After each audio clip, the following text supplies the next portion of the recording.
No Rio de Janeiro, a sensação térmica chegou a Repele 60. o pecado e o diabo. As chances de vencer o aquecimento global para nossa vida. Não é o fim do mundo. Um podcast em tempo de apocalipse climático e existencial. Oi, eu sou a Nina Lemos e você está ouvindo o podcast Não é o Fim do Mundo. Aqui comigo, como em todas as semanas, está minha parceira Jo Halak. A gente no último episódio falou de como sobreviver ao apocalipse, a notícias ruins, e a gente já começa essa edição com uma notícia ruim, que é o relógio do apocalipse, do Armagedon, do fim do mundo rodou. A gente está mais perto do fim do mundo, segundo uma associação que mede quantos minutos o mundo está próximo do fim. Jô, o que é esse treco que eu não entendo direito? É uma organização que começou a fazer esse relógio em 1991, que é quantos minutos para meia-noite? Meia-noite é o fim do mundo. E aí, a cada ano que passa, eles vão vendo se o relógio andou ou não andou, entendeu? Então, por exemplo, quando eles começaram essa contagem, em 1991, faltavam 17 minutos para meia-noite. E aí o relógio ficou parado e só andou em 1995, né? Vários anos depois. E a cada ano esse relógio estão faltando menos minutos para essa data que eles acham que é a meia-noite, né? Que seria o juízo final que eles falam. E agora estão faltando 89 segundos para a meia-noite. E eles falam que andou porque tem as ameaças nucleares, os conflitos internacionais, guerras, né? E também a crise climática, ou seja, tudo que a gente fala nesse podcast. Mas calma, gente, porque até o final dessa edição a gente vai dar uma notícia boa. E também calma, porque isso não significa que o mundo vai acabar daqui a um minuto. São as trombetas do apocalipse, mas as trombetas do apocalipse estão tocando. E de quem seria a culpa dessa desgraça e das trombetas do apocalipse estarem tocando? Então, a gente vai falar um pouco sobre isso nesse episódio, e esse é tipo o assunto preferido da Jo na vida dela. Ela espera por esse episódio, vem anunciando mais do que ela espera pelo desfile da Mangueira. Que ela já me convidou para um ensaio técnico no fim de semana. Eu já disse que eu acho que eu não vou. Mas ela gosta de falar de samba e de pegada de carbono. É também sobre culpa, né? De quem que é a culpa, quem que tá poluindo todo mundo, levando o mundo à beira do abismo. E a Jo, ela é especialista nisso. Ela é assim, o Arnaldo César Coelho, o Átila Marinho da pegada de carbono. Ela sabe tudo. E ela que me ensinou, inclusive, o que era pegada de carbono, porque eu nem sabia. Então, para ela, hoje é um dia da apoteose, Mangueira campeã. Eu sou especialista, nem tô exagerando, porque eu gosto de ver as calculadoras e entender um pouco. E tem toda essa narrativa que a gente tem que contribuir para a crise climática não se agravar. E claro que temos, né? Só que ao mesmo tempo, quando a gente vai lá e entende quem polui o quê, né? Quem poluiu e de quem é essa conta, a gente não fica naquela culpa, né? Que você foi no supermercado e saiu com uma sacolinha de plástico, né? Que daí parece que realmente o mundo vai acabar porque você saiu com a sacolinha de plástico. Enquanto, se você entender um pouquinho de pegada de carbono, você vai ver que, claro, se puder, leve sua ecobag, né? Mas não é sobre a sua sacolinha de plástico, né? Então, assim, esse episódio é para a gente entender que a culpa, a responsabilidade, né, pra gente, quem quiser tiver problemas com essa palavra culpa, não é nossa, né? O problema é muito diferente. Jo, então, a responsabilidade é de quem? Dos ricos, então inclusive. Não é responsabilidade, Jo, é culpa. Porque quem não sente culpa é classe trabalhadora, classe média, rico é culpado.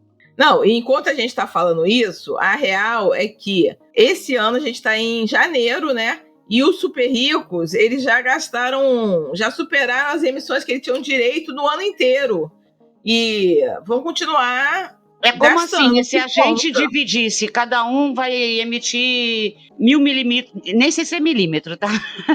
1000 milímetros de poluição por ano. Os ricos em um mês já gastaram tudo.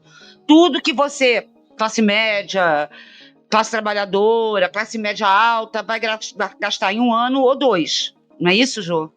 E na verdade, você falou mililitros, só que não são. A gente emite toneladas. É medido em toneladas. Então, enquanto o 1% mais rico emite 76 toneladas anuais por pessoa, a metade mais pobre emite apenas 0,7 toneladas. Eu falei que ela era o Átila Marinho, matemático Oswaldo de Souza. Ai, gente, que saudades matemáticas. Também.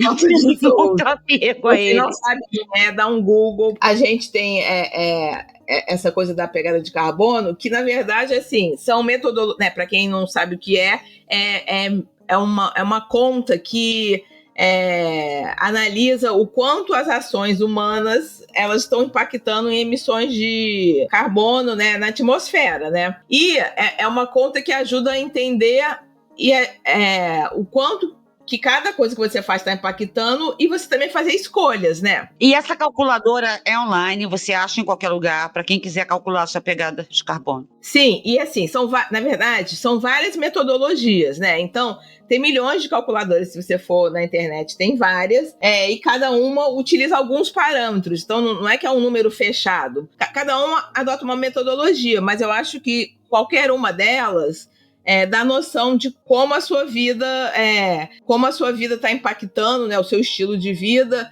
e também sempre acaba numa comparação mundial, entendeu? Por exemplo, tem algumas que falam assim, se todo mundo levasse um estilo de vida como o seu, precisaríamos de 5 terras, 6 terras, ou uma terra. E nunca é o suficiente, né? Porque não vai dar tempo mesmo, né? E é muito louco, porque tá tendo Semana de Moda em Paris, por exemplo. Eu lembrei disso ontem. Aí vão todos os editores de moda, sabe? Todos os jornalistas, celebridades para Paris. Só isso emite uma pegada de carbono gigantesca. Só isso da moda. E aí tem uma parte da moda que se vende como verde. Como, mas nós somos sustentáveis. Isso, eu usei esse exemplo só porque me veio à cabeça. É por aí, né, Jô? É por aí. Mas é cânhamo, né? O tecido não foi feito com... Legal, né? Ele ser um tecido orgânico. A gente acha legal. Mas isso não te isenta da sua responsabilidade.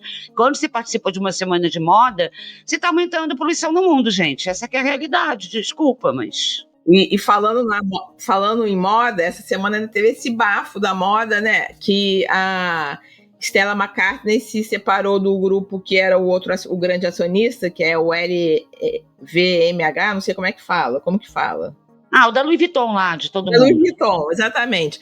Se separou e daí eu vi uma pessoa analisando que, na verdade, o que acontece? Como a Stella McCartney era uma das coisas que ela vende é esse luxo sustentável, e daí esse grande conglomerado da Louis Vuitton viu que isso não dá lucro e vendeu, falou tchau, entendeu? Desistimos. Stella McCartney, anuncia aqui. Imagina um publi da Stella McCartney, ia ser luxo, né? E daí tinha isso, que é as grandes empresas desistindo, e isso está acontecendo em várias coisas, né? Eu acho que na esteira de toda essa mudança, né, que até tem a ver também com a tentativa de saída do Trump do Acordo de Paris, está tendo a desistência de várias grandes empresas de fazer projetos de descarbonização. Ou seja, a gente super com culpa, né? Meu Deus, vou botar glitter, que está chegando o carnaval. E essa discussão do glitter pega todo o carnaval. Pega todo o carnaval, e aí estão todas as grandes empresas, o grande capital, chutando o balde, o outro fazendo viagem espacial, que também, entendeu? Né, um negócio destruidor para porra nenhuma, e a gente aqui com culpa da sacolinha, né? Mas voltando, né, ao que a gente estava falando, isso que você estava falando desse momento que a gente vive, o Trump saiu da Acordo de Paris. E isso já era a primeira coisa que ele tinha anunciado. E ele lançou um plano, gente, que está na página da Casa Branca, que é American First, pelo clima, que é uma coisa assim, o que interessa é petróleo. Nada no mundo vai nos impedir de ter energia barata para o povo americano, carro. Ele derrubou tudo. Qualquer incentivo à mudança de energia, tudo mudou, tudo caiu. Então voltou, de fato, aos anos 80. A gente teve uma discussão clássica, né, um debate clássico, que era quando eu comecei, com essa coisa da pegada de carbono, que era justamente por causa dos carros, né? Sim, porque eu, na verdade, foi até uma discussão que a gente teve, né? Mas eu já fui convencida que eu acho que o Brasil devia, obviamente, sei que a Jo também, investir melhor em qualidade de transporte urbano, né? E ter mais trem, etc e tal. Só que a Jo estava defendendo um projeto aí do governo Lula de baratear carro popular. Então, explica, Jo. Porque daí começou acho que era antes da eleição, teve essa coisa que era a volta, né, de baratear carro popular, e daí todo mundo falou, não, carro da toa e tal. Só que, assim, é claro que eu sou totalmente a favor de transporte público de qualidade, né? Eu acho Inclusive, que é uma luta. ela ama uma van e um mototáxi. Então, é óbvio que a saída é coletiva, transporte público. Porém, a gente quando começou isso, carro popular, é uma visão muito sem olhar para o que acontece na vida das pessoas, né? Muitas vezes as pessoas estão gritando, não, o carro da toa, pode ser uma pessoa que mora aqui na Zona Sul, que, entendeu? Sempre é, né, Jo? Sempre é. Pega seu Uberzinho, pega seu carro de aplicativo, ou se não, vai de carro até ali, e daí faz essa grita toda contra o carro popular. E aí, na época, eu fiz um exercício que eu acho super pedagógico, que eu criei dois personagens que eram uma pessoa verde do Leblon, tá? E quem é do Leblon não fique magoado, que às vezes eles Leblon ficam. é um bairro de rico aqui do Rio de Janeiro, tá? Caetano Veloso estaciona carro no Leblon. Exatamente, era uma pessoa super com consciência ecológica, entre milhões de aspas, que morava no Leblon. E o outro personagem era um morador da Baixada Fluminense que trabalhava no Rio de Janeiro e todo dia ele vinha de carro para o centro do Rio trabalhar. E aí eu criei esses dois personagens, sendo que o morador da Baixada, ele não tinha aparelhos com eficiência energética, ele tinha seu churrasquinho no final de semana e vinha de carro todo dia. Enquanto ar-condicionado. Ar-condicionado. Enquanto o rico do Leblon, ele também tinha, os aparelhos dele tinham mais eficiência energética, ele tinha um estilo de vida que poderia ser mais verde, aparentemente, e daí eu ia calculando mais ou menos isso, e é claro que essa pessoa do Leblon, ele não anda de ônibus, né? Quem anda de ônibus sou eu, né? Assim, se você, né? Não é que essas pessoas que estão falando isso, elas pegam transporte público. Elas pegam quando elas estão em Nova York ou em Berlim. Aí elas tiram foto e postam na rede social, pegando o metrô em Paris, metrô em Berlim. Exatamente. Aí é fácil, né, galera? Só que eles andavam menos quilômetros, porque eles viviam ali no feudinho deles. Só que, por ano, eles iam, que eu fui muito boa, né, Nina? Lembra? Eu botei só uma única viagem para a Europa. É impossível, essas pessoas. E botei uma viagem mais curta, tipo uma ponte aérea, que é impossível, né, gente? Não.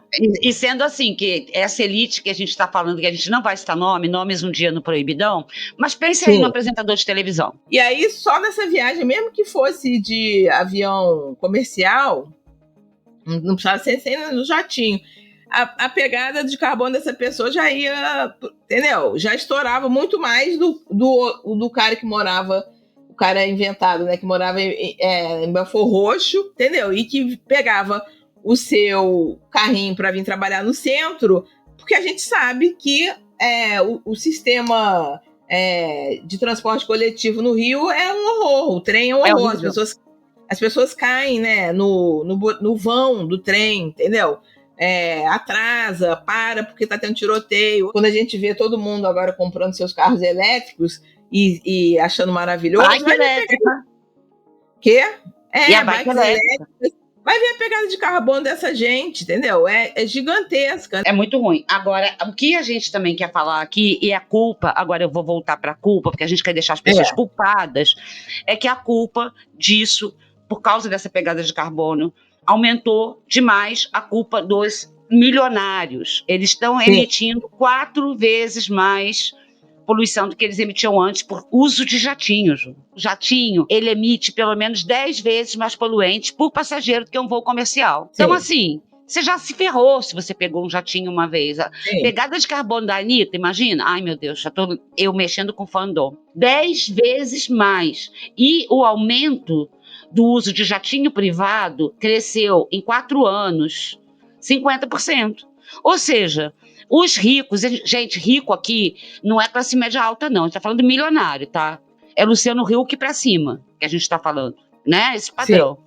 Esse tipo de rico, eles usam jatinho igual você usa van e mototáxi. E daí, quando vê, a gente tá culpado, por exemplo, eu tenho uma culpa verde, que eu já me absorvi de todas essas culpas, mas que, por exemplo, eu gosto de tomar café em cápsula, que eu acho prático e tal. E é uma merda, eu sei que é uma merda, entendeu? Né? E é claro que eu dou um destino certo às cápsulas, eu não descarto, eu descarto na reciclagem e tal. E eu morria de culpa. Hoje em dia eu falo assim, beleza, entendeu? É uma merda, mas eu gosto de café em cápsula, entendeu? E eu vou tomar, porque, entendeu? Não vou ser essa pessoa que eu vou ficar... Eu vou criar toda uma coisa que eu vou me proibir de tudo, enquanto tá aí a galera... jogando bomba pelo mundo e qualquer guerrinha ferrando a vida do planeta. Daí eu vou ficar, não, gente, o meu café não poderei usar uma coisa que me dá, por exemplo, uma época eu morria de culpa de tomar banho de banheira. Por que, Cruzes? Porque eu ia encher a banheira, a água da banheira. E Mas daí no depois... Brasil tem muita água, Jô. Mas entendeu? Não pode ir, o banho tem que durar X minutos. E daí, às vezes, quando eu saía do banho, eu ainda ficava tentando reutilizar a água, entendeu? Porque eu não queria abrir a banheira e deixar a água aí, entendeu? Uma hora você fala assim, gente, entendeu? Outro dia eu tava com uma culpa verde horrível. Tenho até vergonha de falar, mas eu vou falar. Eu comprei um vestido na Primark por 3 euros. Nina, entendeu? Primark, vou explicar o que é, né? É uma rede de lojas do mal, mas do mal, muito do mal, que vende coisas super baratas, que tem umas blogueirinhas que adoram, que falam comprinhas na Primark, e que, cara, assim, eles usam trabalho escravo, entendeu? Tem denúncias de trabalhadores infantis, sabe, em países muito pobres, obviamente, sem regulação trabalhista, então usam criança trabalhando, assim, tem milhões de roupas da Primark em ilhas e no fundo do mar, sabe, virando um monstro, é um horror. É uma merda, Nina, mas por exemplo, por que ninguém boicota o iPhone? Que também já teve, entendeu? Essa também é uma nossa longa conversa. Sua teoria do iPhone, eu lembro que você convenceu várias pessoas. Como é que ela é? Não, é porque o iPhone também tinha a cadeia de produção também era uma merda, entendeu? Né? Só que daí a pessoa foca numa coisa que é fast fashion, polui. E ela tá andando de jatinho, entendeu? Daí você quer comprar um vestido, porque você não vai ter... A gente, né, não vai ter dinheiro para ficar comprando a roupa da Stella McCartney, já que ela não aceitou o nosso publi até esse momento. E a gente não vai ter dinheiro para consumir. E não é pra gente... A gente quase não compra roupa, né? E claro que é legal comprar em brechó e tal, mas daí você vai ficar com uma culpa porque você comprou uma roupa na Primark, sendo que o mundo todo tá uma cagada, entendeu? E eu que comprei esse meu maravilhoso item de plástico. Gente, esse é o item do verão. Preparem-se. Preparem-se. Ó, mulherada, porque a gente viu que a nossa mulherada que é fim do mundo, eu comprei um negócio que eu indico, que é um negócio para fazer xixi em pé. Funil urinário. Que é um fofo, e é pra você fazer xixi em pé. Chupa patriarcado. O nome é melhor, Jô. Fala o nome, pelo amor de Deus, faz propaganda. Não, mas é porque tem vários, mas o que eu comprei, o nome é muito fofo, chama Pipito. Ó, manda publi. Lembra que a gente falou que a gente acha... Pipito podia muito anunciar aqui, a gente nunca pediu nada. A gente já tem 2 publis em potenciais, Stella McCartney e Pipito. Sim. E o canudo, que a Jo comprou um canudo uma vez. Lembra quando criminalizaram o canudo? Não podia, eu comprei um canudo de inox, entendeu? Que daí jogaram, entendeu? Enquanto isso, o Kiko do Foguete tá passeando pra ver o... Entendeu? E esse pessoal que tá tomando poder no mundo gosta de foguete, gosta de guerra. E aí tem um dado, Jo, que eu fiquei muito, muito chocada quando eu li, que é o seguinte, a gente está nesse momento, né, que além de tudo tem guerras rolando ao todo canto, está na moda, revival de guerra, coisa horrorosa. O Departamento de Defesa dos Estados Unidos é o maior consumidor institucional de petróleo do mundo.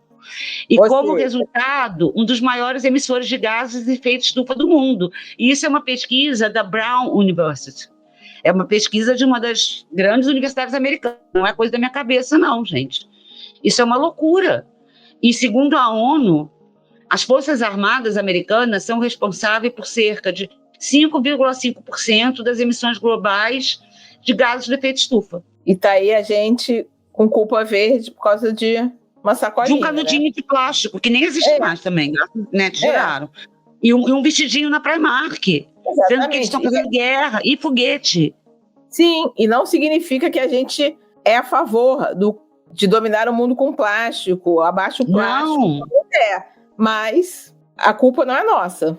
E o Kiko dos foguetes, não é só que ele está destruindo a mentalidade mundial, né, com as suas ideias de extrema-direita, porque ele está, por exemplo, apoiando, né, a extrema-direita alemã, como eu disse aqui no outro episódio, o bicho está pegando legal na Alemanha, que a eleição é 23 de fevereiro, mas ele polui, de fato, muito. É tão absurdo que se você pegar um voo de avião de longa distância, tipo um voo para a Europa, você já emite uma grande pegada de carbono, que é entre 1 e 3 toneladas por passageiro. No lançamento de um foguete, é gerado entre 50 e 75 toneladas de CO2 por passageiro. Então, se o Elon Musk, ele põe, Kiko do foguete, põe lá umas 10 pessoas dentro daquela porcaria daquele foguete, são umas 500 toneladas de CO2 que ele está jogando no mundo, entendeu? Porque ele tem problema com o próprio, como é que chama o seu negócio, pipito? O próprio pipito.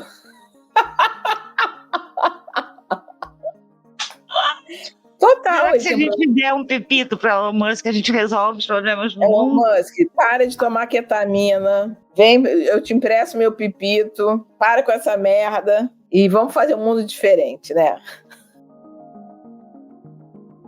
E a gente jurou que... Gente, eu tô rindo tanto da nossa desgraça que eu não tô em condições de finalizar esse episódio. Eu vou finalizar porque eu prometi que tinha uma boa notícia.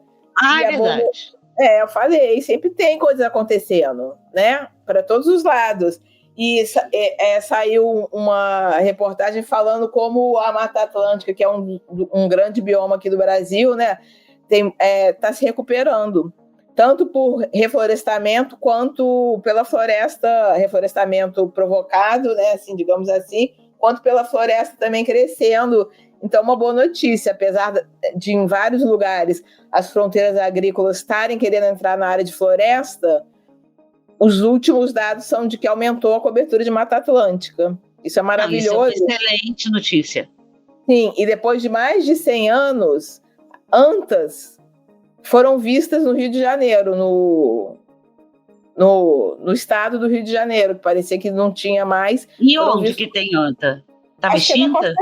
Na Costa Verde. Incrível, né? Então, a vida sempre separa surpresas inesperadas. E até a semana que vem, antes que o mundo colapse. No Rio de Janeiro, a sensação térmica chegou a O pecado e o diabo?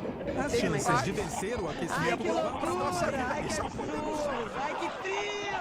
Não é o fim do mundo. Um podcast em tempo de apocalipse climático e existencial.